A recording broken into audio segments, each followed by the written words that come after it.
سورۃ الشورى تفسیر ابن کثیر۔ الحمدللہ رب العالمین والصلاة والسلام علی اشرف الانبیاء وسید المرسلین سیدنا محمد وعلی آلہ واصحابہ اجمعین۔ اللہم صل علی سیدنا محمد وعلی آل سیدنا محمد كما صليت على إبراهيم وعلى آل إبراهيم في العالمين إنك حميد مجيد۔ أعوذ بالله من الشيطان الرجيم، بسم الله الرحمن الرحيم۔ ومن آياته خلق السماوات والأرض وما بث فيهما من دابة وهو على جمعهم إذا يشاء قدير۔ وما أصابكم من مصيبة فبما كسبت أيديكم ويعفو عن كثير،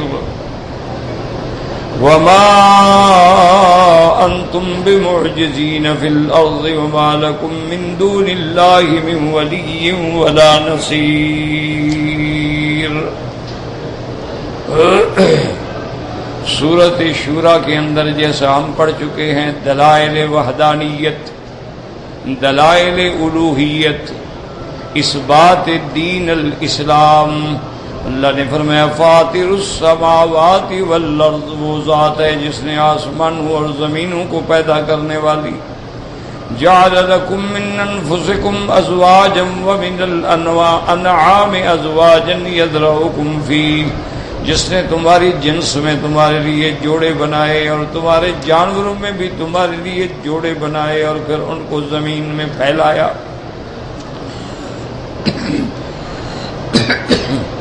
لیس کمثلہ شیء، وہ ذات جس نے ہر چیز کا جوڑا بنایا ہے خود جوڑے سے پاک ہے، اس کی کوئی مثال نہیں۔ وہ واحد ہے، وہ احد ہے، وہ صمد ہے۔ لیس کمثلہ شیء، نہ اس کی ذات کی کوئی مثل، نہ اس کی صفات کی کوئی مثل ہے۔ لا مثل له ولا مثال له ولا مثيل له ولا ضد له ولا ند له وهو السميع البصير۔ اور وہی سب کی باتیں، سب کی درخواستیں سننے والا، البصیر سب کے احوال کو دیکھنے اور جاننے والا۔ لہ مقالید السماوات والارض یبسط الرزق لمن یشاء ویقدر، اسی ہی کے پاس ہیں آسمانوں اور زمینوں کے خزانے کی چابیاں۔ یبسط الرزق، بڑھا دیتے ہیں رزق جس کا چاہیں اور جس کا چاہیں گھٹا دیتے ہیں۔ انہ بکل شیء علیم، وہ ہر چیز کے جاننے والے، ایسے نہیں گھٹا دیتے۔ جس کے بڑھانے میں حکمت ہے بڑھا دیتے ہیں، جس کے گھٹانے میں حکمت ہے گھٹا دیتے ہیں۔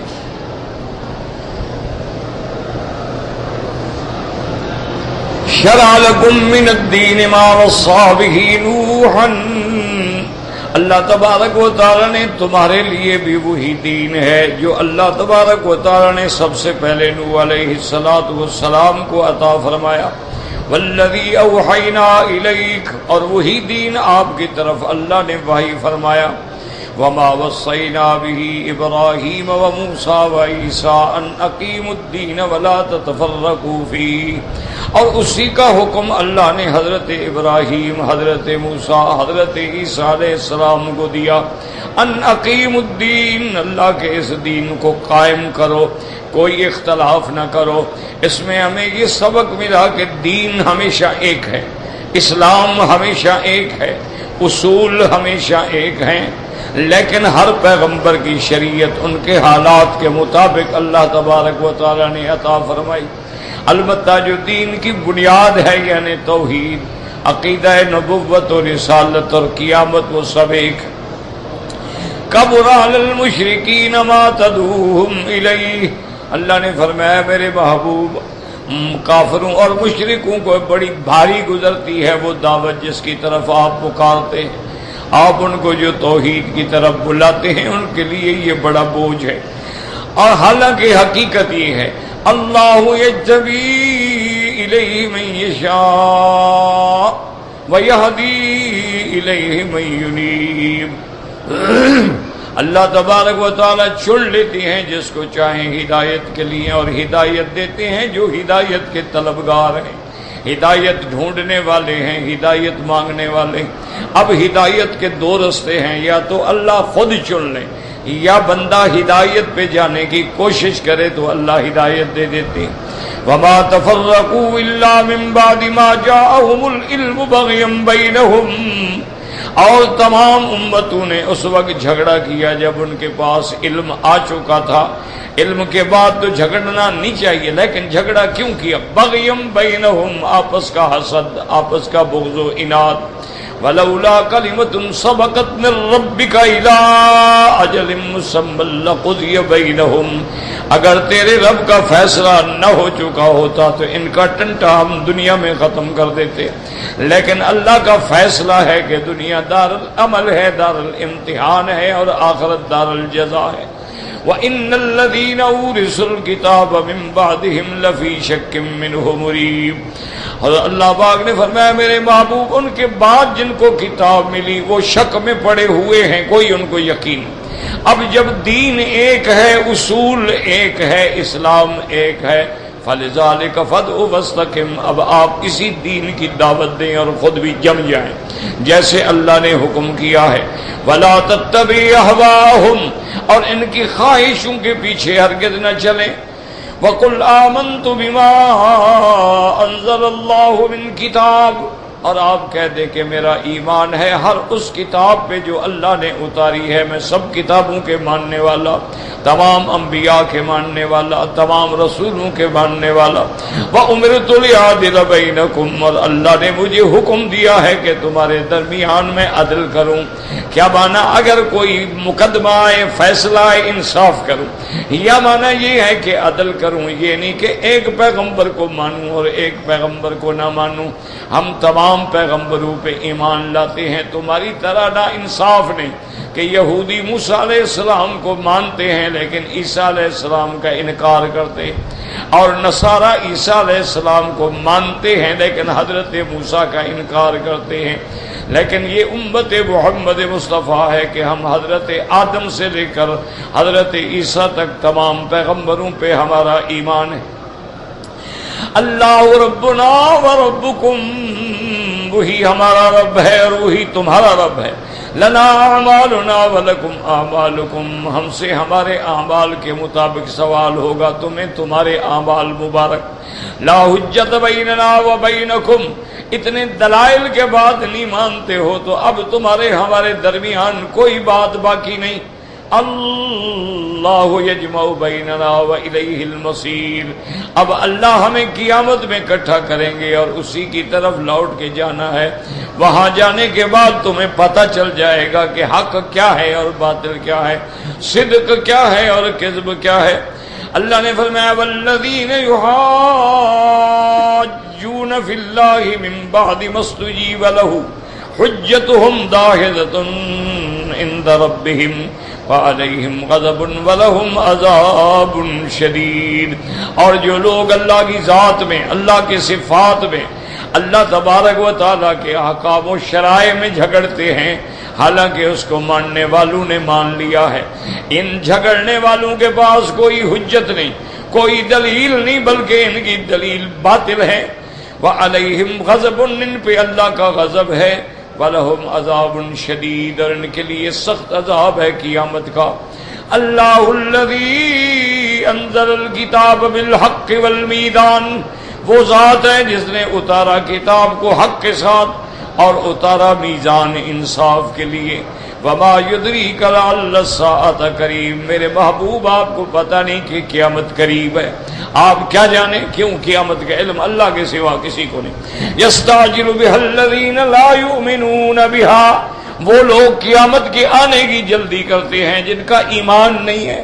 والذین آمنوا مشفقون منها، اور جو ایمان لائے ہیں وہ ڈرتے ہیں یوم قیامت سے، اللہ تبارک و تعالیٰ کے عذاب سے ڈرتے ہیں۔ وَيَعْلَمُونَ أَنَّهَا الْحَقُّ، اور جانتے ہیں کہ قیامت ہر حال میں آنی ہے۔ قیامت حق ہے، ان الساعۃ آتیۃ لا ریب فیہا، قیامت آئے گی جس میں کوئی شک نہیں، وَأَنَّ اللَّهَ يَبْعَثُ مَن فِي الْقُبُورِ، اور اللہ تبارک و تعالی ہر اس بندے کو کھڑا کریں گے جو قبروں میں دفن ہو چکے ہیں۔ قیامت کا آنا حق ہے، امتحان کا ہونا، حساب کتاب کا ہونا حق ہے، میزان کا ہونا حق ہے۔ اس لیے میرے آقا محبوب دو عالم رحمت دو عالم صلی اللہ علیہ وسلم صبح کو جب نظر اٹھتی تو آپ ہمیشہ فرمایا کرتے تھے اللہم انت الحق، میرا اللہ تیری ذات حق ہے، ووعدک الحق، تیرا وعدہ بھی حق ہے، ولقاؤک حقا، تیرے ساتھ ملنا بھی حق ہے، والجنت حق والنار حق والساعۃ حق والنبیون حق ومحمد حق، میرا اللہ قیامت بھی حق ہے، جنت دوزخ بھی حق ہے، محمد مصطفیٰ کی نبوت اور رسالت بھی حق ہے، حضور صلی اللہ علیہ وسلم۔ یاد رکھو جس طرح امت پہ لازم ہے کہ وہ میرے مدنی پہ ایمان لائیں، اسی طرح میرے مدنی کو بھی اپنی نبوت پہ ایمان لانا لازم ہے۔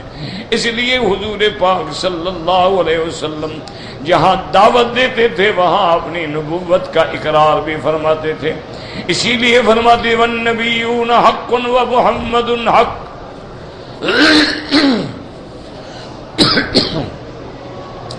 اس کے بعد تنبیہ فرماتی الا ان الذین یمارون فی الساعۃ لفی ضلال بعید، اللہ نے فرمایا میرے محبوب ان کو تنبیہ کریں کہ خبردار، جو قیامت میں شک کرتے ہو تم بہت دور گمراہی میں جا پڑے ہو، صبح شام رات دن کا تبدل دیکھتے ہو، ابھی دن ختم ہو گیا رات آ گئی ہے، پھر رات ختم ہو گئی دن آ جائے گا، تو جو اس تبدیلی پہ قادر ہے وہ اس دنیا کو فنا کرنے پہ بھی قادر ہے اور عالم آخرت کو وجود میں لانے پہ بھی قادر ہے۔ اور اس کے بعد فرماتے ہیں اللہ لطیف بعبادہ یرزق من یشاء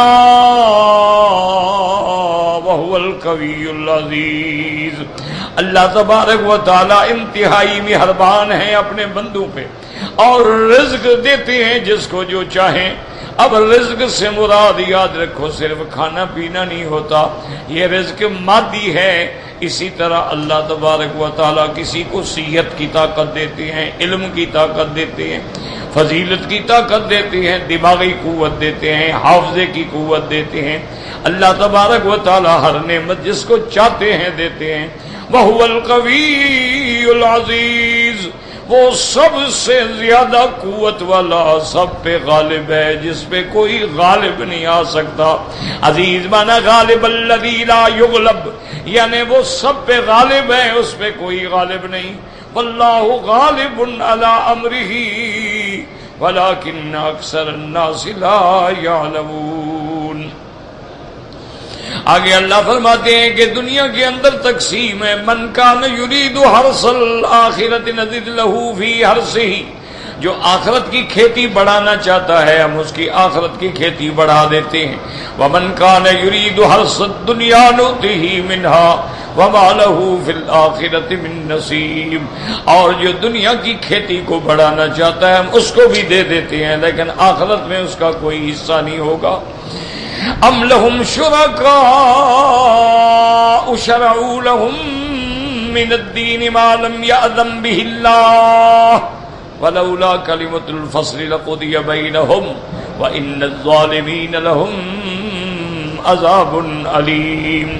اللہ تبارک و تعالی نے فرمایا کیا انہوں نے جو شرکاء بنا رکھے ہیں، انہوں نے جو میرے شریک بنا رکھے، انہوں نے ان کو کوئی دین بنا کے دیا ہے جس کا اللہ نے حکم نہیں دیا؟ وَلَوْلَا كَلِمَةُ الْفَصْلِ لَقُضِيَ بَيْنَهُمْ، اگر ہم پہلے فیصلہ نہ کر چکے ہوتے تو ان کو دنیا میں سزا دے کے ہمیشہ کے لیے مٹا دیتے۔ وَإِنَّ الظَّالِمِينَ لَهُمْ عذاب علیم۔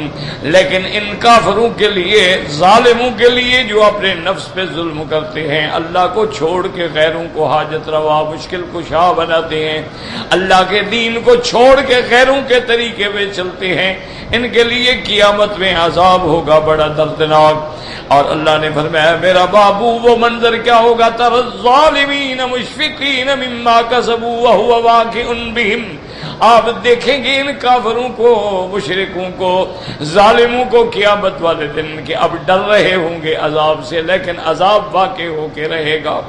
والذین آمنوا وعملوا الصالحات فی روضات الجنات، اور جو لوگ ایمان لائے اور اچھے عمل کیے وہ جنت کے باغوں میں ہوں گے۔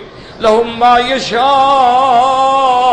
عند ربہم، ان کو ہر وہ چیز ان کے رب کے پاس ملے گی جو چاہیں گے۔ ذالک هو الفضل الکبیر، یہ جنت میں جانا جو ہے یہ سب سے بڑی کامیابی ہے، یہ سب سے بڑی فوز ہے، یہ سب سے بڑی نعمت تامہ ہے۔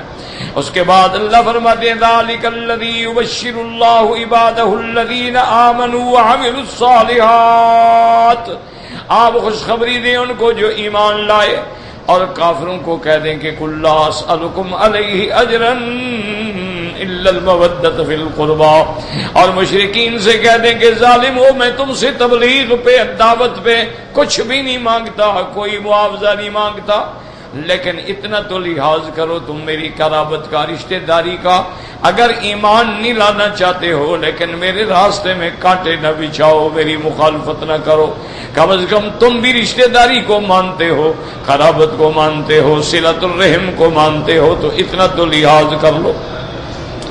وَمَن يَقْتَرِفْ حَسَنَةً نَزِدْ لَهُ فِيهَا حُسْنًا، اور جو آدمی بھلائی چاہے ہم اس کے لیے بھلائیوں کو بڑھا دیتے ہیں۔ ان اللہ غفور شکور، اللہ بخشنے والے ہیں اور ہماری تھوڑی نیکیوں کو قبول فرمانے والے ہیں۔ ام یقولون افترى علی اللہ کذبا، یہ مشرکین کہتے ہیں کہ حضور پاک نے نعوذ باللہ اللہ پہ جھوٹ بولا ہے۔ فإن یشاء اللہ یختم علی قلبک، نعوذ باللہ اگر نبی جھوٹ بولے اللہ چاہے تو اس کے دل پہ مہر لگا دے، وَيَمْحُ اللَّهُ الْبَاطِلَ، اور باطل کو مٹا ڈالے، وَيُحِقُّ الْحَقَّ بِكَلِمَاتِهِ، اور حق کو ثابت فرما دے۔ لیکن جب میرے مدنی کا دین بڑھ رہا ہے، قرآن کی صداقت روز بروز زیادہ چمک رہی ہے، تو معلوم ہوا کہ سچا نبی ہے، سچا دین ہے، سچی کتاب ہے۔ انہ علیم بذات الصدور، اور اللہ تبارک و تعالی دلوں کا علم جاننے والے ہیں، وہ جانتے ہیں کہ میری نبوت اور رسالت کا مستحق کون ہے۔ اللہ یعلم حیث یجعل رسالتہ، وہ جانتے ہیں کہ کس کو میں نے تاج رسالت پہنانا ہے، وہ جانتے ہیں کہ کس کے دل میں یہ صلاحیت ہے جس پہ ہم اپنا وحی اتاریں۔ تو اللہ نے حضرت محمد مصطفیٰ کو چن لیا ہے، اللہ نے ان کو جو معجزہ دیا ہے، قرآن پاک کا معجزہ جو قیامت تک باقی ہے، اس سے بڑی دلیل صداقت کی کیا ہو سکتی ہے؟ وہ کتاب 1400 سال پہلے بھی معجزہ تھی اور آج بھی وہ معجزہ ہے، نہ اس وقت کوئی مقابلہ کر سکا، نہ آج کوئی قرآن کے مقابلے پہ آ سکتا ہے۔ اللہ تبارک و تعالی نے یہ ساری نعمتیں بیان کرنے کے بعد فرمایا وَهُوَ الَّذِي يَقْبَلُ التَّوْبَةَ عَنْ عِبَادِهِ، وہی ذات ہے جو اپنے بندوں کی توبہ قبول کرتے ہیں۔ آدمی کی زندگی گناہوں میں گزر جائے لیکن جب سچی توبہ کرے تو اللہ قبول فرما لیتے ہیں۔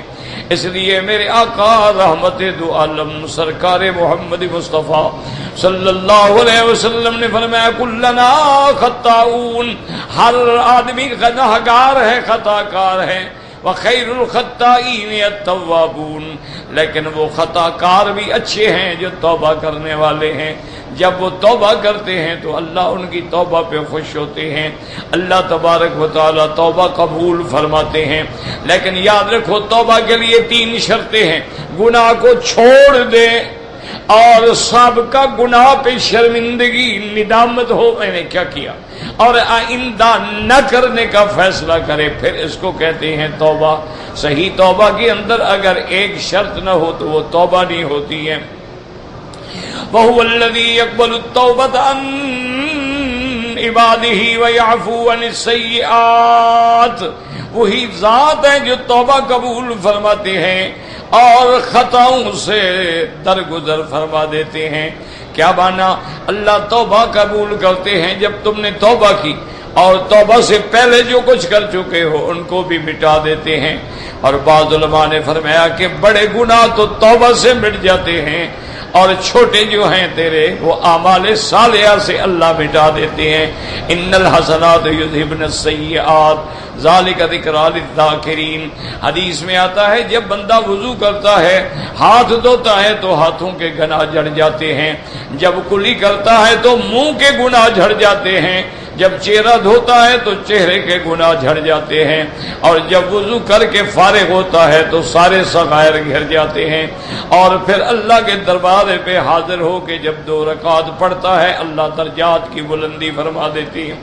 اور فرمایا وَيَعْفُو عَنِ السَّيِّئَاتِ وَيَعْلَمُ مَا تَفْعَلُونَ، اور اللہ جانتے ہیں جو کرتے ہو۔ کیا مانا؟ تم دھوکہ نہیں دے سکتے کہ ظاہری توبہ کر لو اندر وہی نہیں، اللہ سب جانتے ہیں کہ تم دل سے توبہ کر رہے ہو یا مکر کر رہے ہو، تم سچی توبہ کر رہے ہو یا جھوٹ بول رہے ہو۔ وَيَسْتَجِيبُ الَّذِينَ آمَنُوا وَعَمِلُوا الصَّالِحَاتِ وَيَزِيدُهُم مِّن فَضْلِهِ، اور اللہ درخواستیں اور دعائیں قبول کرتے ہیں ان لوگوں کی جو ایمان لے آئے، جنہوں نے عمل کیے اچھے۔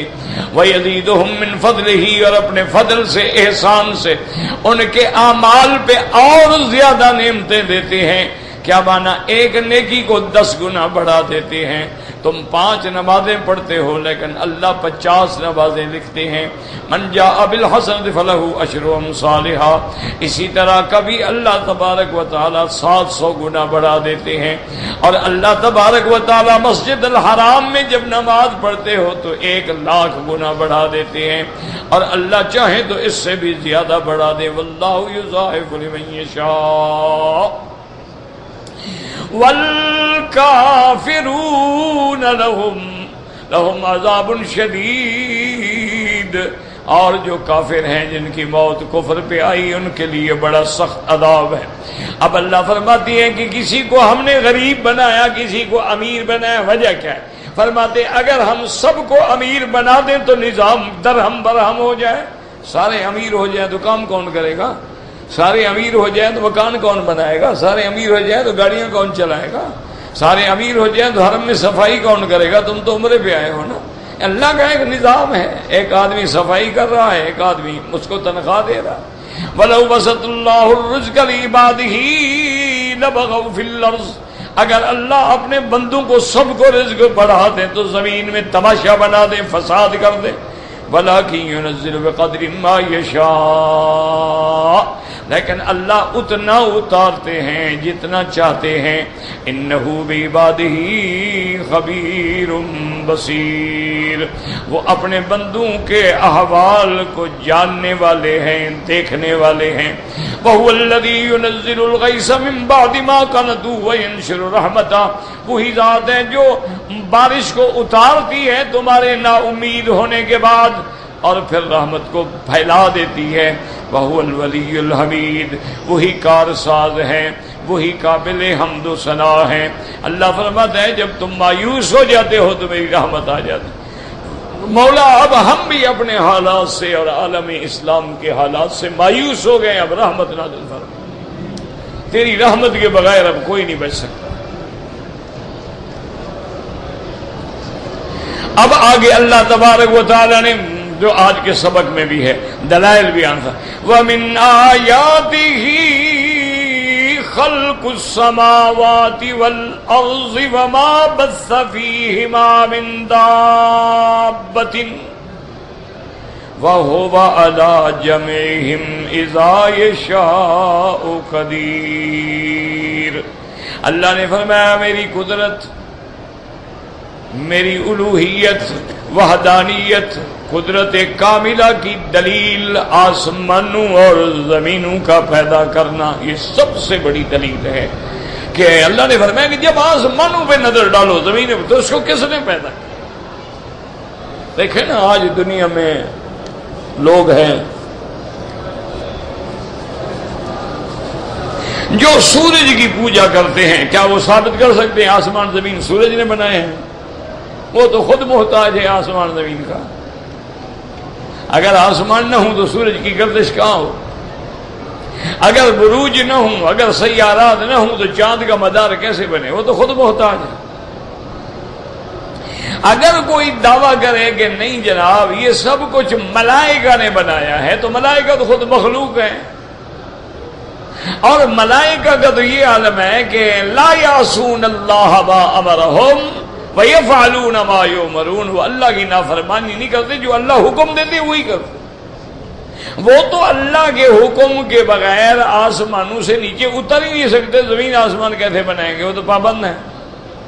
اللہ نے حکم دیا آدم کو سجدہ کرو، سب سجدے میں گر گئے، تو انہوں نے بھی نہیں بنایا.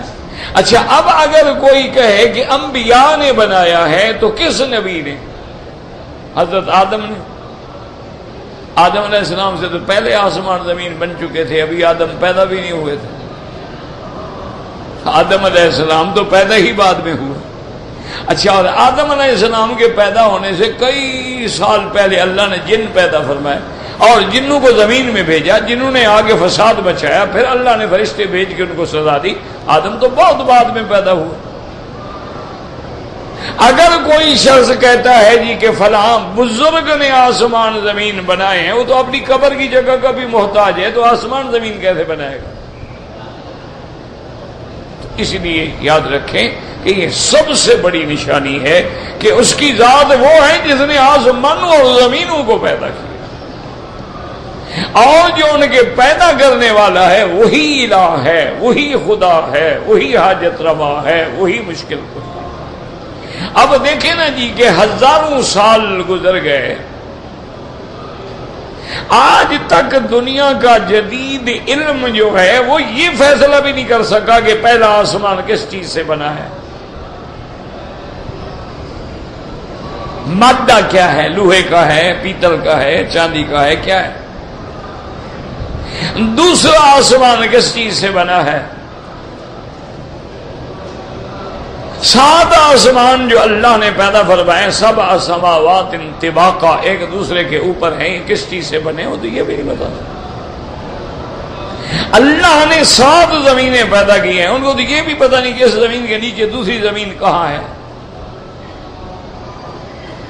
آج جتنی جدید سائنس ہے انہوں نے زمینوں کو کھودا ہے، ڈائمنڈ نکالنے کے لیے، پٹرول نکالنے کے لیے، معدنیات نکالنے کے لیے میلوں تک نیچے چلے گئے ہیں. لیکن نیچے جانے کے بعد وہ خود اقرار کرتے ہیں کہ ایک ایسا غلاف حجری ہے، ایک ایسی نیچے پتھر کی یعنی پلیٹ آ جاتی ہے کہ جس کو توڑنے کا امکان ہی نہیں. وہاں ہماری ہر مشین بیکار ہو جائے. اس کے نیچے کیا ہوگا نہیں کوئی پتہ. اچھا اسی طرح یہ تمہارے جدید علم والے اور جدید جہاز اور میزائل اور راکٹ اور ایٹم بنانے والے لوگ جو ہیں، ابھی تک برمودا اینگل جو ہے وہ ایک جگہ ہے، وہاں خدا کی قدرت ہے کہ جو چیز جائے، بحری جہاز جائے اس میں غرق ہو جاتا ہے، ہوائی جہاز اوپر سے گزرے وہ بھی گر کے کہاں جاتا ہے اس کو آج تک یہ نہیں ڈھونڈ سکے.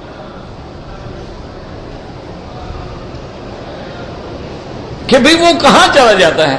اچھا انہوں نے اسپیشل جہاز تیار کیے اسی مقصد کے لیے، اس میں جدید آلات، جدید کیمرے، جدید لینز، جدید دوربین اور جدید چیزیں ساری، کہ وہاں جا کر چلو اگر جہاز غرق ہو جائے لیکن ہمیں فوٹو بھیجتے، ہمیں رپورٹ تو دے دے کہ نیچے کیا بلا ہے. وہ جہاز گئے غرق ہو گئے، رپورٹ کیا پتہ ہی نہیں لگا کہاں گئے. تو تمہیں تو اس بات کا بھی پتہ نہیں. تو اس لیے اللہ تبارک و تعالیٰ فرماتے ہیں کہ میری سب سے بڑی دلیل یہ ہے کہ خالق ہے. جب خالق اللہ ہے تو باقی سب مخلوق ہے. جب مالک اللہ ہے تو باقی سب مملوک ہے. جب سید اللہ ہے تو باقی سب جو ہے وہ عبید ہیں اور اس کے بندے ہیں، اس کے محتاج ہیں، اس سے مانگنے والے ہیں. اسی طرح فرمایا کہ ہم نے آسمانوں زمینوں کو پیدا کیا، وما بث فیہما من دابۃ، اور پھر ہم نے ان کے اندر جاندار چیزیں جو ہیں وہ پھیلا دی. کہ بحری مخلوق الگ ہے، فضائی مخلوق الگ ہے، زمینی مخلوق الگ ہے، گوشت کھانے والی مخلوق الگ ہے، گھاس کھانے والی مخلوق الگ ہے، روٹی کھانے والی مخلوق الگ ہے۔ اللہ نے ایسی مخلوق بنائی کہ تم تو اس مخلوق کا عدد بھی نہیں بتا سکتے کہ مخلوق کتنا ہے۔ اور جب ہم نے آسمان بنا دیے، زمین بنا دی، ان میں اپنی مخلوق کو پھیلا دیا، تو جب ہم بنانے پہ قادر، پھیلانے پہ قادر، قیامت والے دن دوبارہ اکٹھا کرنے پہ قادر، ہمیں پھر کیا مشکل ہے؟ وَهُوَ عَلَىٰ جَمْعِهِمْ إِذَا يَشَاءُ قَدِيرٌ۔ اور وہ قیامت والے دن اولین و آخرین کو جمع کریں گے ایک ہی میدان میں، اور وہ عجیب منظر ہوگا جب ساری مخلوق اول سے لے کر آخر تک ساری فی صعید واحد ایک میدان میں ہوگی، اور وہ قیامت کا ایسا منظر ہوگا، اللہ تبارک و تعالی رحمت فرمائے۔ اور آدمیوں کا یہ عالم ہوگا کہ بعض تو پسینے کے اندر ڈوب جائیں گے، بعض یہاں تک پسینے ہوں گے، بعض یہاں تک پسینے میں ہوں گے۔ اللہ نے فرمایا تو ہم اس دن تمہیں دوبارہ پیدا کر کے اکٹھا کرنے پہ بھی قادر۔ اب اگلی آیت میں سمجھیں، وَمَا أَصَابَكُم مِّن مُّصِيبَةٍ فَبِمَا كَسَبَتْ أَيْدِيكُمْ وَيَعْفُو عَن كَثِيرٍ۔ اللہ تبارک و تعالی فرماتے ہیں، اے لوگو، نہیں پہنچتی تم کو کوئی مصیبت مگر تمہارے ہاتھوں کی کمائی سے۔ کیا مانا کہ جو بھی مصیبت آتی ہے، بلا آتی ہے، امتحان آتے ہیں، عذاب، سب اس کا سبب تیری کمائی ہے، تیرے گناہ ہے۔ اسی لیے یاد رکھیں کہ حضور پاک کی ایک حدیث مبارک ہے، حضور پاک فرماتی ہیں کہ ما نزل بلاء الا بذنب، کوئی اللہ کی طرف سے عذاب یا مصیبت نہیں آتی مگر ہمارے گناہ کی وجہ۔ وما رفعت الا بتوبۃ، اور وہ عذاب ٹلنے کا صرف ایک ہی ذریعہ ہے کہ بندہ توبہ کرے، گناہوں سے بچ جائے، اللہ کو منائے، اللہ کو راضی کرے تو اللہ ٹال دے۔ لیکن اس میں ایک بات یاد رکھ لو کہ اس سے مراد وہ ہیں جو گناہ کرتے ہیں، ان پر تو گناہوں کی وجہ سے مصیبت آتی ہے، لیکن انبیاء ہیں وہ تو معصوم ہیں، چھوٹے بچے ہیں نابالغ وہ معصوم ہیں۔ اچھا، بعض پاگل ہیں، مجنون ہیں، دیوانے ہیں، ان پہ بھی کوئی شریعت نہیں جب تک کہ عقل نہ ہو۔ اس لیے سمجھ لیں کہ اگر انبیاء علیہم السلام پہ کوئی مشقت آتی ہے تو وہ ان کے درجات کی بلندی کے لیے آتی ہے، ان کے رفع درجات کے لیے آتی ہے۔ اچھا، کبھی معصوم بچہ ہے، اس پہ بھی ہمارے سامنے مصیبت آ گئی تو اس کے والدین کا امتحان مقصود ہوتا ہے، اور اللہ تبارک و تعالیٰ اس بچے کو قیامت والے دن پھر عظیم درجات سے نواز دیتے ہیں۔ ان پر جو مصیبت آتی ہے وہ گناہوں کا سبب نہیں ہوتی۔ اور اسی طرح دیکھیں کہ جب گناہ انفرادی ہوں گے تو مصیبتیں بھی انفرادی آئیں گی، اور جب گناہ اجتماعی ہوں گے کہ ساری مخلوق اس گناہ میں مبتلا ہو گئی ہے تو پھر عذاب بھی اسی طرح آتے۔ اچھا، پھر یہ بھی ہوتا ہے کہ کبھی مثلا ایک حدیث میں آتا ہے کہ اللہ نے حکم دیا فرشتوں کو کہ فلاں بستی پہ جا کے عذاب اتارو۔ فرشتوں نے عرض کیا کہ یا اللہ، اس بستی میں تو آپ کا ایک بندہ ہے، وہ بڑا عابد ہے، بڑا زاہد ہے، رات دن تیرے ذکر میں ہے، تیری نماز میں ہے، عبادت میں ہے، اس کے بارے میں کیا حکم ہے؟ فرمایا اس پر بھی عذاب ڈال۔ یا اللہ تیری مرضی۔ اللہ نے فرمایا ٹھیک ہے وہ عابد ہے، لیکن اس قوم جو گناہ کر رہی تھی ان کو اس نے روکنے کی کوشش نہیں کی۔ اچھا اگر روکنے سے ڈرتا تھا تو خود بستی چھوڑ کے نکل جاتا، تو جب وہ بھی ان میں رہا ہے تو اس میں بھی عذاب آئے۔ اسی لیے ایک حدیث میں آتا ہے کہ تم اگر کسی مکان میں رہتے ہو، محلے میں رہتے ہو، وہاں برائی ہے، وہاں تمہارے دوست ہیں، ان کو روکو، اگر نہیں روکو گے تو تم بھی اسی گناہ میں شریک پا جائے، چاہے تم گناہ نہ کرو۔ یعنی تمہارے دوست ہیں، وہ جناب شام کو پتے کھیلتے ہیں، شراب پیتے ہیں، عورتیں منگواتے ہیں، زنا کرتے ہیں، گندی فلمیں دیکھتے ہیں، تم نہیں دیکھتے ہو، لیکن رہتے ان کے ساتھ ہو، کھانا ان کے ساتھ کھاتے ہو، ایک ہی مکان میں رہتے ہو، تو جب تم نے ان کو نہیں روکا ہے تو گویا تم بھی اسی گناہ میں برابر کے شریک۔ حتیٰ کہ حدیث پاک میں آتا ہے، حضور نے فرمایا کسی بندے کو کانٹا بھی نہیں لگتا مگر اس کے گناہ کی وجہ سے۔ اچھا اس میں دو چیزیں ہوتی ہیں کہ بعض اوقات تو یہ ہوتا ہے کہ اللہ دنیا میں تکلیف دے دیتے ہیں، ہمارے گناہ کا وہ کفارہ ہو جاتا ہے، گناہ معاف ہو گئے، دھل گیا، پاک ہو کے اللہ کے پاس چلا گیا۔ اور کبھی امتحان ہوتا ہے کہ بڑے بڑے انبیاء کو شہید کر دیا گیا، صحابہ کو شہید کر دیا گیا، بڑے بڑے اولیاء اللہ کو دیکھا ہے کہ فالج میں ہیں، بیماریوں میں ہیں، بیچارے ویل چیئر پہ ہیں، لوگوں کے پکڑنے کے اٹھانے کے محتاج ہیں، کھانا کھانے کے محتاج، اللہ کی طرف سے امتحان ہو۔ جیسے حضرت یعقوب علیہ السلام پہ امتحان آیا، حضرت ایوب علیہ السلام پہ امتحان آیا، حضرت نوح علیہ السلام پہ امتحان آیا، حضرت یونس علیہ السلام پہ امتحان آیا، تو اللہ والوں پہ امتحان ہو۔ اچھا بعض علماء کہتے ہیں یاد رکھو کہ قرآن کا یہ حکم جو ہے برحق ہے۔ وہ کہتے ہیں ظاہری عذاب ہے یا ظاہری بیماری ہے، مثلا ایک آدمی پیٹ میں تکلیف ہو گئی، اس کا سبب بھی تم ہو، لازماً تم نے کوئی غلط چیز کھائی، وہ سبب بنی تیری بیماری کا، ایسے بیماری نہیں آتی۔ اسی لیے محاورہ ہے نا کہ الوقایۃ خیر من العلاج، کہ علاج کرانے سے پہلے حفظ ما تقدم کرو، جو چیزیں نقصان ہے ان کے قریب نہ جاؤ۔ ایک چیز ہے مثلا ایک شوگر والا آدمی ہے، میٹھا نقصان پہنچاتا ہے، نہ کھائے۔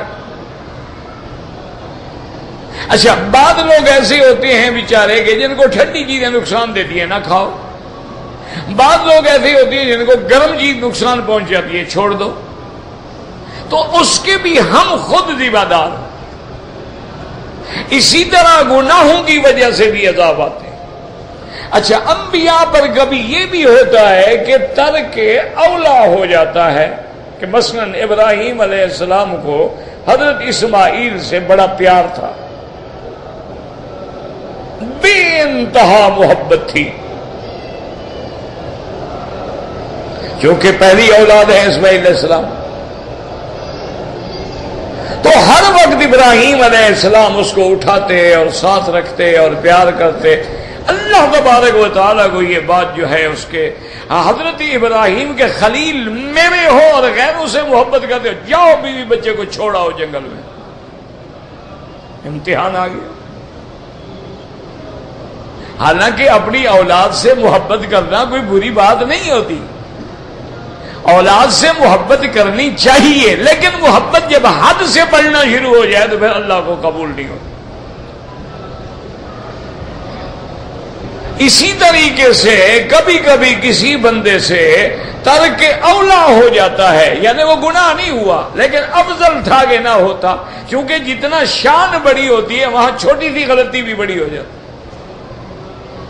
اب دیکھیں نا، موسیٰ علیہ السلام سے کسی نے پوچھا، آپ خطبہ دے رہے تھے، اس نے پوچھا کہ اس وقت زمین پہ آپ سے کوئی بڑا عالم ہے؟ آپ نے فرمایا نہیں۔ حالانکہ غلط بات تو نہیں ہے، آپ نبی ہیں، آپ رسول ہیں، آپ کلیم اللہ ہیں، اس وقت کون بڑا عالم تھا موسیٰ علیہ السلام سے؟ لیکن اللہ کو یہ جواب گوارا نہ ہوا۔ نے فرمایا تم نے ایسا کیوں کہا؟ تم کہتے ہیں اللہ عالم، اللہ جانتا ہے، ہو سکتا ہے کوئی ہو۔ اب تم نے یہ کہہ دیا ہے تو چلو امتحان شروع۔ اب جناب ایک ٹوکری اٹھاؤ، اس میں ایک مچھلی رکھو اور چل پڑو سمندر کے کنارے، جہاں وہ مچھلی بھاگ کے پانی میں چلی جائے، راستہ بن جائے، وہیں جاؤ، آگے ایک بندہ ہوگا، اس سے جا کے سبق پڑھو۔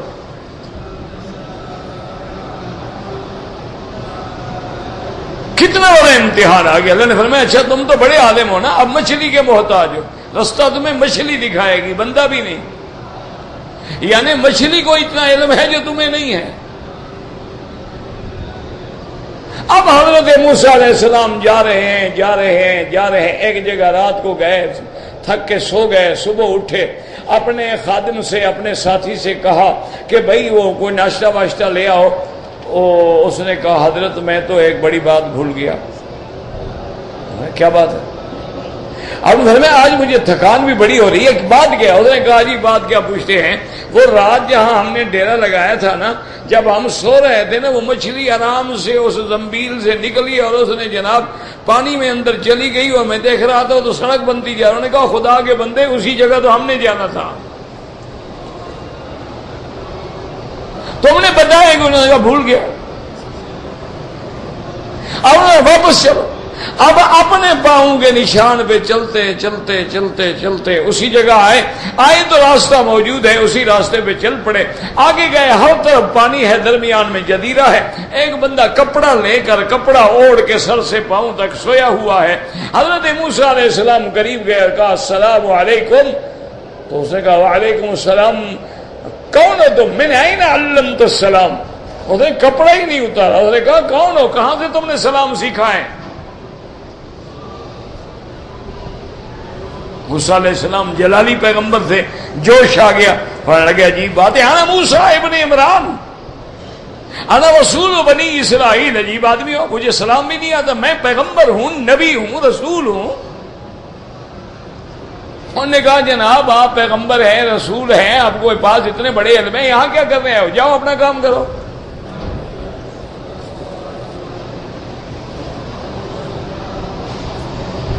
اب موسیٰ علیہ السلام نے کہا ابھی اب بات بگڑتی ہے. انہوں نے کہا میں تو اسی لیے آیا ہوں کہ حل تو علمنی مما علمت رشدا.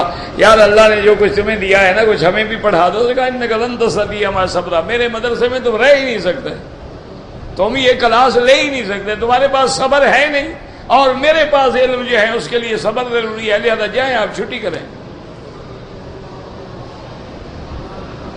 ساتھ چاہیے تو نہیں. انہوں نے کہا نہیں انشاءاللہ وعدہ کرتا ہوں صبر کر. میں کہا پھر خبردار مجھ سے پوچھنا نہیں, امتحان آ گیا.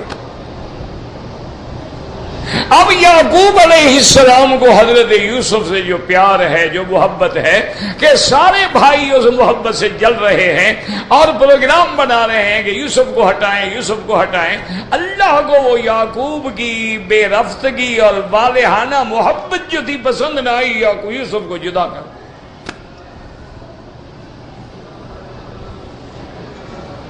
کہ اچھا میرے نبی محبت میرے ساتھ اور پھر اولاد سے اتنے قریب ہو گئے. تو اس لیے جب بھی امتحان آتا ہے, بڑے شان والوں سے گناہ نہیں ہوتا, لیکن ان کی شان کے مطابق. اب دیکھو نا, ایک ولی اللہ کی تہجد رہ جائے, سارا دن روتے ہیں کہ بھائی کوئی غلطی ہو گئی, کوئی گناہ ہو گیا, رات اللہ نے مجھے نماز سے محروم کر دیا, اور میرے تیرے جیسے فرض نماز بھی نہیں پڑھتے, سگریٹ لے کے باہر کھڑے ہوئے, حرم شریف کے آئے, عمرے پہ ہیں ماشاءاللہ, وہاں دیسی پیتے تھے, یہاں ولیتی سگریٹ پیتے ہیں. عمرہ قبول ہونے کی علامتیں ہیں.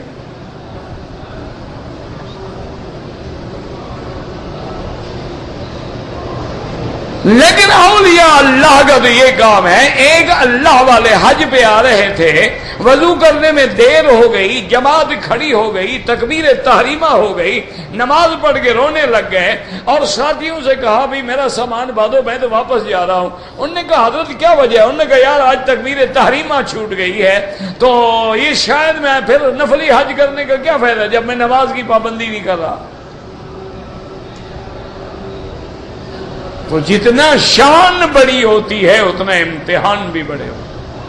اس لیے فرمایا وما صابکم من مصیبت فبما کسبت ایدیکم, یہ تمہارے ہاتھوں کی کمائی ہے, ویعفو عن کثیر, اور اللہ تبارک و تعالیٰ تمہارے بہت سارے گناہ جو ہیں وہ معاف کر دیتے ہیں, درگزر کر دیتے ہیں.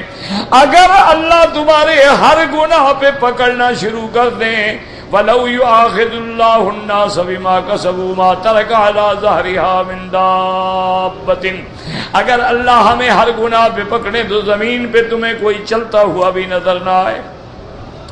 فرماتے وَمَا أَنْتُمْ بمعجزین فی الارض، اور تم نہیں عاجز کرنے والے اللہ کو زمین میں. کیا مانا کہ کہیں بھاگ جاؤ، اس کے عذاب سے بچ جاؤ، نہ.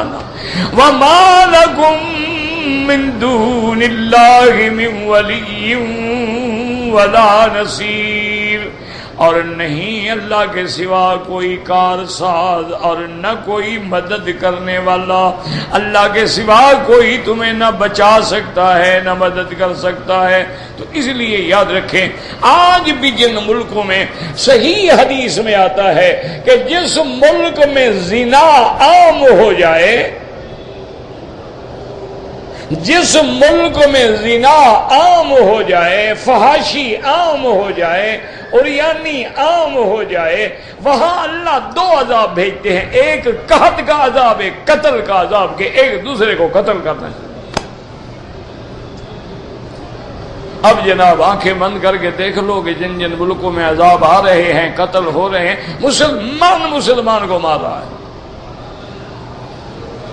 کافر خوش ہو رہا ہے، کفر ہنس رہا ہے، اور ہمیں سمجھتا ہے کہ دنیا میں ان سے بھی بڑا کوئی احمق ہوگا کہ جو ہمارے کہنے پہ آپس میں لڑ پڑیں. لیکن وجہ کیا ہے دیکھ لو کہ آج ہمارے رزق میں برکت ختم ہو گئی، پانی ختم ہو گیا، یعنی وہ علاقے جو چاول پیدا کرتے تھے بنجر ہو گئے ہیں، اور وہ علاقے جو پھل اور پھول اور سبزے پیدا کرتے تھے وہ زمینیں جل رہی ہیں، اور وہ تمہاری فیکٹریاں اور تمہاری ملیں اور تمہاری بڑی بڑی صنعتی ادارے جو تھے بجلی نہ ہونے کی وجہ سے ٹھپ ہو گئے ہیں، اور تمہارے گھروں کے جو آلات تھے، کہیں فریج ہے، کہیں ٹی وی ہے، کہیں کچھ ہے، کہیں اوون ہے، بجلی کے جھٹکوں سے جل کے خاک ہو گئے ہیں. اللہ کا عذاب ایسا مسلط ہو گیا ہے، لیکن نہ ہم زنا سے باز آئے نہ بے حیائی سے باز آئے.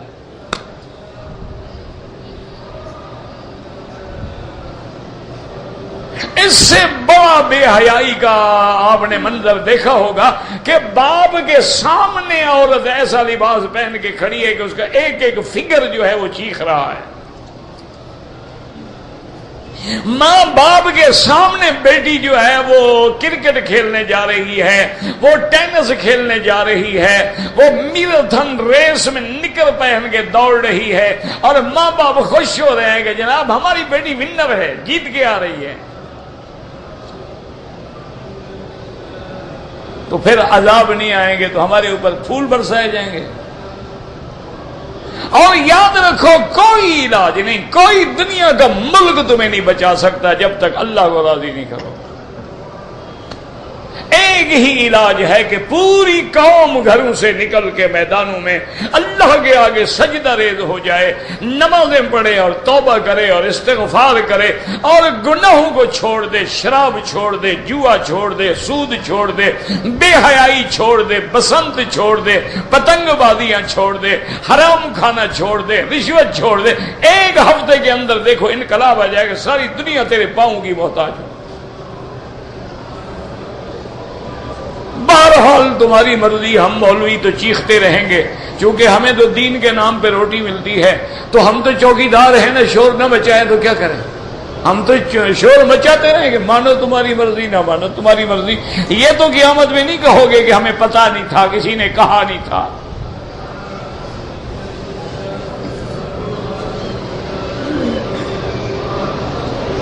طواف کے 5 چکر کیے اور صفا مروہ مکمل کر لیا، کوئی حرج نہیں، ایک دفعہ پھر طواف کروا دو. چونکہ 5 چکر زیادہ طواف کے ہو گئے تھے، تو زیادہ حصہ ہو جائے تو بعض فقہا کے نزدیک وہ شمار ہو جاتا ہے.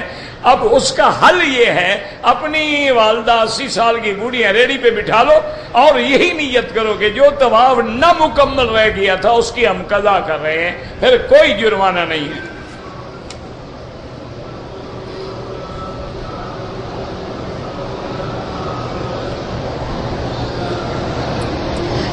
کہ ہمارے ملکوں میں عورت لڑکی جو ہے 12 سال کی بالغ ہو جاتی ہے.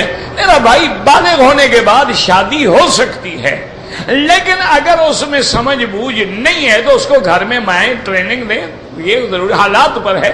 دیکھو نا، بعض لڑکیاں 12 سال میں بھی بڑی ماشاءاللہ جوان اور بعض 15 سال کی ویسی لگتی ہیں جیسے بیچاری 8 سال کی ہو.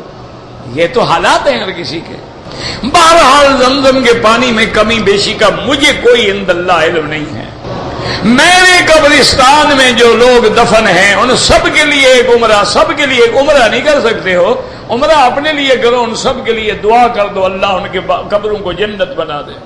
حج ایک ایک کے لیے، عمرہ بھی ایک ایک کے لیے. یہ نہیں کہ ایک عمرہ کر کے سارے قبرستان والوں کو چھڑوا دو. ماشاءاللہ مسلمان ہیں نا جی، ہر بات میں ڈنڈی مارنا چاہتے ہیں. اللہ کے ساتھ بھی سودا کر رہا ہے نا کہ چھکا لگ جائے بس. بزرگ زندہ ہے، اس سے جا کے کہو کہ میرے لیے دعا کرو، بالکل کوئی منع نہیں. اگر وہ فوت ہو گئے ہیں پھر تم اللہ سے براہ راست. بعض علماء جو وسیلے کی اجازت دیتے ہیں وہ بڑے گہرے شرائط ہیں، وہ عامت الناس نہیں جانتے. عامت الناس سیدھی اللہ سے دعا مانگے، غیر مستقل سمجھے اور بڑے نازک مسائل اہل علم تو سمجھ لیں گے، لیکن عام آدمی کو کیا پتا ہے. قبر والوں کو پکارنا شرک ہے، شرک اکبر ہے، چھوٹا موٹا شرک بھی نہیں. قبروں پر جائیں، زیارت کریں، وہاں سے عبرت پکڑیں کہ یا اللہ یہ تیرے بندے یہاں مٹی کے نیچے آ گئے، میں نے بھی تو یہی آنا ہے نا. فرمایا اللہ کے نبی خود زیارت جاتے تھے، آپ شہدائے احد زیارت فرماتے، آپ جنت البقیع الغرقد پہ زیارت کے لیے تشریف لے جاتے. یہ تعویذ دھاگے واگے باندھنا منع ہے، پڑھ کے دم کر لیا کرو. پیروں کے جو لوگ پاؤں پہ جھکتے ہیں بالکل حرام ہے. ہمارے یہاں لوگ پیروں کو دیتے ہیں، غریبوں کو نہیں دیتے، اسی لیے تو آج کل عذاب آیا ہوا ہے نا. فکر نہ کرو، ان کے پاس بھی کچھ نہیں رہے گا. یہ جو نہیں دے رہے ہیں نا ان کا بھی فکر نہ کرو، یوم الحساب قریب ہے. بابا جمعہ کے لیے امام ابو حنیفہ رحمت اللہ علیہ فرماتے ہیں کہ اتنا بڑا قصبہ ہو جس میں مارکیٹ ہو، دکانیں ہوں، ضروریات زندگی کی ہر چیز ملتی ہو، وہاں جمعہ ہو.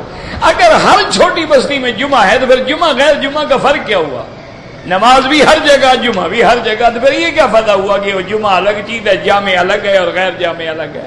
ہمارے یہاں ایک جگہ عید نماز پڑھتے ہیں، آبادی کو، جب آبادی کوئی نہیں تو عید نماز کون پڑھتا ہے؟ وہی 4 آدمی جو مسجد میں ہوتے ہیں. بڑی جگہ پہ جا کے عید پڑھو. اگر ایک آدمی جماعت سے رہ گیا، اپنی نماز پڑھے، ٹھیک ہے، پھر فاتحہ بھی پڑھے گا، سورت بھی پڑھے گا. وہ تو جب امام کے پیچھے ہو تو امام کی قرات مقتدی کی قرات ہے. ہمارے لوگ بڑے بڑے لمبے سفر کر کے پیروں کی قبر پہ جاتے ہیں، وہ منع ہے. یعنی آج کوئی آدمی یہ نیت کرے کہ میں حضرت عبد القادر جیلانی کی مزار کی زیارت پہ جانا چاہتا ہوں یا حضرت اجمیری کی قبر پہ زیارت کے لیے جا رہا ہوں، یہ منع ہے. لا تشد الرحال الا الى ثلاثه مساجد. آذان میں الصلاۃ والسلام بالکل بدعت ہے. میلاد النبی بالکل بدعت ہے. یہ نہ صحابہ میں تھی، نہ تابعین میں، نہ تبع تابعین میں. تو 600 سال بعد ایک بادشاہ مصر میں گزرا ہے ملک مظفر، اس نے یہ بدعت ایجاد کی ہے. اگر ایک آدمی نقد پہ موٹر سائیکل 60 میں بیچتا ہے، ادھار پہ مثلا 80 پہ بیچتا ہے، جائز ہے، کیونکہ اس کی ایک نقد قیمت ہو گئی، ایک ادھار قیمت ہو گئی. اب گویا میں نے تمہیں ادھار والی قیمت پہ بیچا، تم نے قبول کر لیا. یہ سود نہیں ہے. سود یہ ہے کہ ہم پیسے دے کے پیسہ، ہم تو چیز دے رہے ہیں، پیسہ تو نہیں دے رہے ہیں. اگر عورت کو ایام حیض ہیں تو اپنے بچے کو دودھ پلا سکتی ہے. 6-8 دن دودھ نہ پلائے تو بچہ مر جائے، ماشاءاللہ یہ اچھا مسئلہ ہے بھائی. خامد کو روٹی کھلا سکتی ہو تو بچے کو دودھ نہیں پلا سکتی ہو، عجیب مسئلہ ہے. بہرحال وہی بات ہے، قسط پہ زیادہ نقد پہ تھوڑا ہو جائز ہے. اللہ سے میں دعا کرتا ہوں حضرت ابو بکر کو میرا سلام پہنچا دیں، کوئی بات نہیں، ہو سکتا ہے. بہرحال وضو کا جو پانی ہے وہ کپڑوں پہ نہیں آنا چاہیے. دیکھو پلید نہیں ہو جاتا ہے لیکن احتیاط اسی میں ہے. ہم پاکستان کراچی سے احرام باندھ کے آئے، مکہ پہنچے تو ہم تھک گئے تھے، سو گئے. جب اٹھے تو ہم نے اپنے ایک دوست کو فون کیا، اس نے کہا کہ آپ عائشہ مسجد جائیں اور وہاں سے دوبارہ احرام باندھیں کیونکہ آپ سو گئے تھے. ماشاءاللہ وہ بھی کوئی بڑا نیم ملا تھا، خطرہ ایمان. آپ کے عمرے کو بھی برباد کیا اس شریف آدمی نے، اور میقات کے عمرے کے بعد تمہیں اس چھوٹے عمرے پہ رکھ دیا اور ایک ایک بکری دم بھی پڑ گئی. ہم نے ارادے سے احرام نہیں کھولا تو کیسے کھولا تھا؟ پھر دوست کے کہنے پہ کھولا تھا نا. یہ اچھی بات ہے کہ بھئی اگر دیکھو نا خدا کے بندے، تم نے اگر گھڑی بنوانی ہو تو کبھی لوہار کے پاس نہیں جاتے ہو کہ اس کو ٹھیک کر دو، کپڑا سلوانا ہو تو کبھی سنار کے پاس نہیں جاتے ہو کہ کپڑا سی لو، اور مسئلہ پوچھنا ہو تو دوست کو فون کر دیا کہ وہ شریف آدمی کو مفتی اعظم تھا۔ ہم شرائع میں حدود حرم کے باہر رہتے ہیں، بالکل وہاں سے احرام باندھنے، اور ویسے شرائع والے اللہ کے بندے ساتھ ہی تو مقام ہے جیرانہ کا جہاں حضور پاک بیٹھے تھے، جہاں حضور نے احرام باندھا تھا، وہاں سے احرام باندھ لیا کرو۔ ویسے گھر سے جائز ہے چونکہ تم حرم کے باہر ہو۔ عمرہ کرنے کے بعد بال حدود حرم میں کٹائیں، اگر حد حرم سے باہر جا کے کٹاؤ گے تو ایک بکری دم دینی ہوگی۔ عمرے کے سارے احکام حرم میں ہوتے ہیں، طواف بھی حرم میں، صفا مروہ بھی حرم میں، اور حلق کرانا بھی حرم میں۔ کہتے جی مارکیٹ میں کوئی کتابیں مل رہی ہیں کسی ڈاکٹر کی، اللہ عالم مجھے کیا پتا جناب وہ ڈاکٹر کون ہے، گلے کا ڈاکٹر ہے، کان کا ہے، پیٹ کا ہے، باطنیہ کا ہے، دماغ کا ہے، نیرو سرجن ہے، کیا ہے؟ ڈاکٹر ہے نا، ڈاکٹر سے تو ڈر لگتا ہے نا، کیا پتا آپریشن ہی کر دے۔ اگر طواف کی 2 رکعت پڑھنے میں دیر ہو جائے کوئی حرج نہیں، افضل یہ ہے کہ طواف کے بعد پڑھو، اگر کوئی بھول گیا 2 دن کے بعد بھی یاد آئے پڑھ لو۔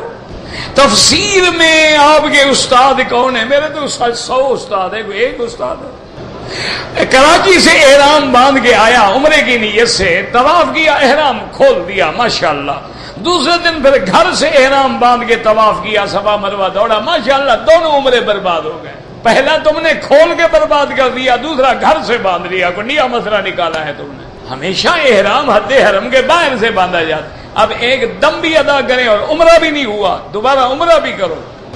مجھے جدے سے عمرے کی نیت سے آ رہا تھا، راستے میں میرے کاغذات کی وجہ سے پکڑا گیا، 17 دن کے بعد چھوٹا، احرام کھل گیا، ٹھیک ہے، اب آپ عمرہ بھی قضا کرو اور ایک بکری دم بھی ادا کرو۔ جب کسی کو عمرے سے روک دیا جائے تو قرآن کا مسئلہ ہے فَإِنْ أُحْصِرْتُمْ، اگر تم روک دیے جاؤ تو فَمَسْتَيْسَرَ مِنَ الْهَدْيِ، لازم ہے کہ بکری ادا کرو۔